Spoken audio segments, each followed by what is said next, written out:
No, that makes sense. So, John, if that's how jiu-jitsu is different, what do you think we need to go forward? I think one of the first things we need is the idea of a strong curriculum expressly designed or appropriate for the sport of jiu-jitsu. Okay, I have a simple way of grading the degree to which a takedown is appropriate for the sport of jiu-jitsu. As you probably guess, it has nothing to do with amplitude, because amplitude is not rewarded in the sport of jiu-jitsu. As I said earlier, the smallest takedown scores exactly the same as the biggest takedown. So the way in which I grade how appropriate a takedown is for the sport of jiu-jitsu comes down to a range of factors. The first is back exposure. The more a takedown exposes my back to an opponent, the more reluctant I'm going to be to use it in competition. Okay. The second will be neck exposure. If I get myself into takedowns where my neck is exposed to strangles from the front, that's never a good thing, and I'm always concerned about this. So back exposure and neck exposure are a big deal. Another form of exposure which people don't talk about, which is very important for jiu-jitsu purposes, is belt exposure. In jiu-jitsu, you're wearing a belt.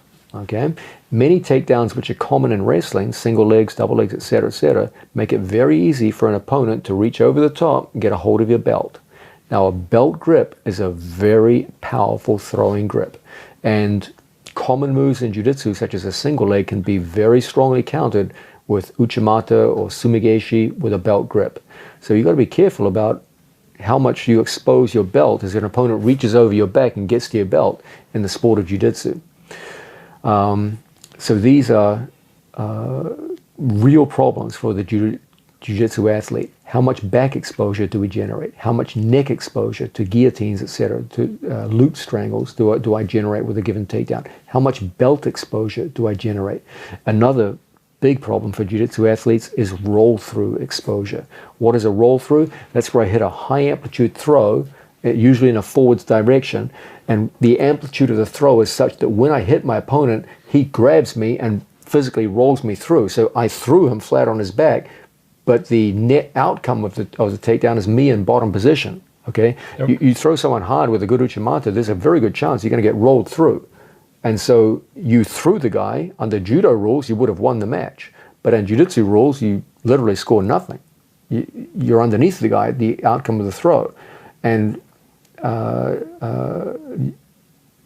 this is kind of upsetting. You hit what seems to be a beautiful, picture-perfect throw that would have scored you huge points in wrestling and would have won you the match in judo, and you find yourself with nothing, and now the match has barely begun and you're underneath your opponent. Okay, he might even be side control on you at this point. This is kind of upsetting. So the first criteria I look at in judging how appropriate is a takedown for the sport of jiu-jitsu, how much back exposure does it generate? Because if there's one sin, one unforgivable sin in jiu-jitsu, is back exposure. You can't expose your back to your opponent. Okay, that's the easiest way to get scored on in the sport. Okay, so you want to limit back exposure. You want to limit neck exposure. I don't want to put my neck right into a guillotine or a loop strangle. Okay, going for a single leg. You got to be careful with this. Now, I'm not criticizing single legs. I think they're an important part of a jiu-jitsu curriculum, but you need to be aware that there is this problem of neck exposure there.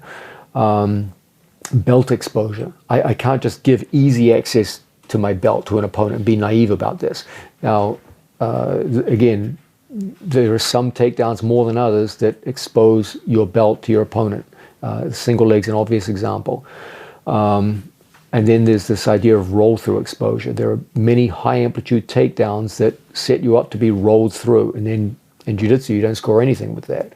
So those are the criteria that I use to grade how appropriate is a given takedown for the sport of jiu-jitsu.